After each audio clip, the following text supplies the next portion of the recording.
So the next thing we're going to install in the car is the Ridetech True Turn system.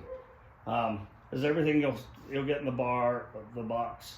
Sorry, I've taken everything out, laid it out just so you can see everything here. It is only designed to be used with the Ridetech upper and lower A-arms and the spindles. They make two different kinds of spindles, a smooth bore and a threaded bore. I'm running the threaded bore on my Camaro. It says in there may work with others, but they don't guarantee how it will work. So anyway, I've put this on a 69 Camaro before and they work phenomenal. So I'm going to go ahead and do that to my own Camaro. So here's your center link. You have your driver inner and your passenger inner tie rod. They come with billet adjusters, steering arms, right and left. You get heim joints, 2 of those, and studs. All your bolts, nuts, cotter pins, everything you see here comes in the set. I also bought the idler arm from Ridetech, which I'll be using that on there as well. We'll go ahead and start setting this all up and we'll go through. It's pretty easy to install. I have done this once before, but it's pretty self-explanatory. Ridetech has great instructions. So we'll get started on that and see how long it takes us. So I was making this video, I realized that either I erased this video off my computer or maybe I just didn't put record on the video camera. Anyway, here it is. When you install this center link first, you're gonna get your spindles as straight as you can get them forward. Then you're gonna connect them to the steering arm here and the idler arm here. The torque spec for this is 45 foot-pounds, then 45 foot-pounds over here at the castle nuts, and then they run cotter pins. Then we'll get everything else hooked up, but I just lost this piece of the video. I'm not sure what I did, but anyway, enjoy the video. Okay, we're gonna go over building these tie rods. So the actual tie rod ends are reverse thread. So the way you tell the difference on these is the side with the groove on it is a reverse thread. The other side doesn't have a groove. Same with these bolts. If you can see that, but it's got 3 dimples in it.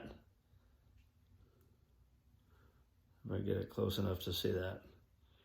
But it's got 3 dimples in it. Those are reverse thread. And then the one without is the normal right-handed thread. Anti-seize, because we have dissimilar metals, that's what they recommend.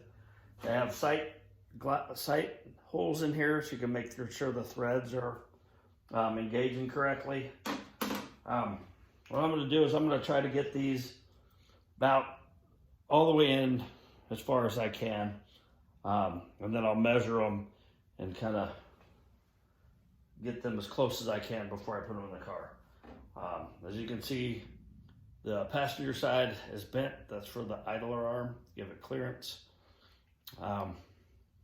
So it does have 2 options for the Zerk fitting, and they give you a block for the other one. So once we get it in there and we see what's going to be easiest to get a grease gun in, we'll go ahead and install that, and then the other one will get blocked. So that comes in a little baggie like this: cotter pin, Zerk fitting, and the block. You get 2 of these little kits. So let's get putting these together, and once we're done, we can get them in the car.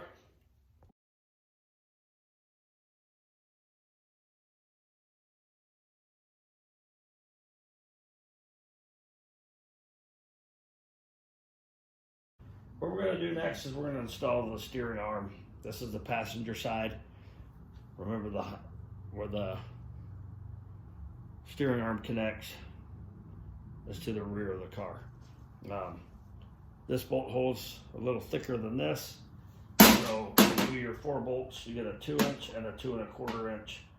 Obviously the 2 1/4 inch goes to the thicker, and then these acorn style nuts go into the spindle, the Ridetech spindles. There's mount right in there. Then they also give you a thing of Vibratite that's equivalent to red Loctite. So that comes in the kit though. Let's get started on.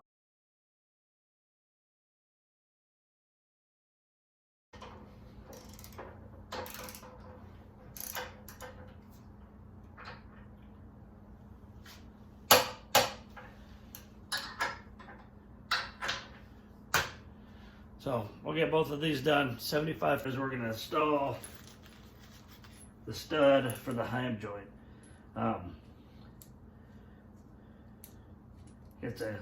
Goes through the bottom here. Gets a washer on it and a castle nut. Gets torqued to 45 foot-pounds, and then once it's torqued, you're going to spin it to get the cotter pin in it.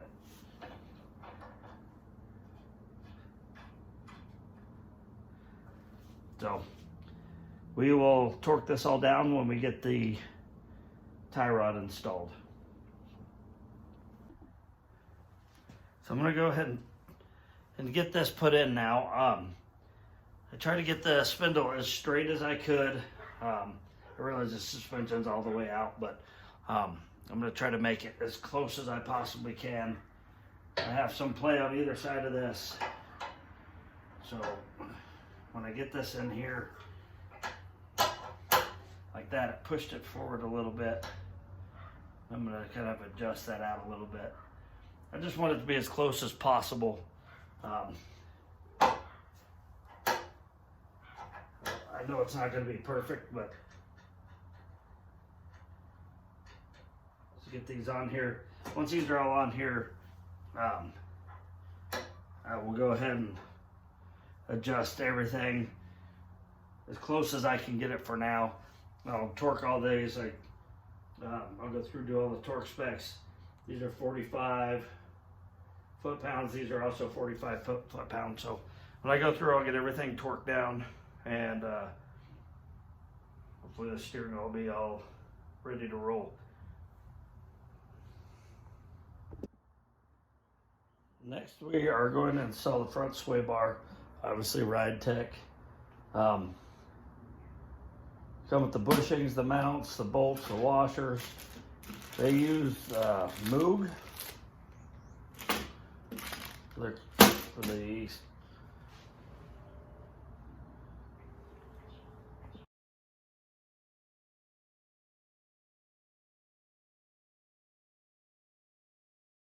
So we're going to put together these end links.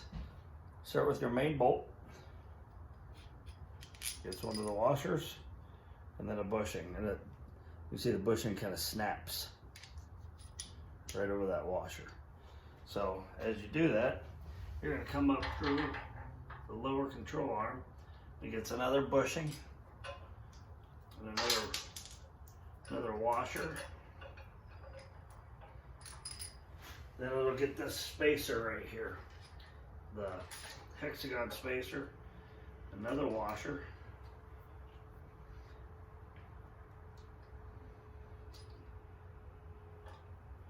and your bushing, and the bolt comes up through. Then we'll get another bushing on the top.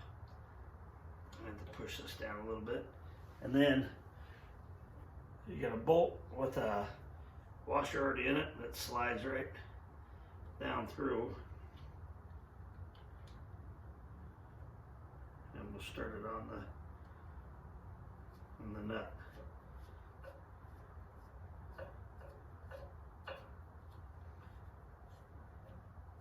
And we'll push into that bushing there. And there you have it. So end links are all put on.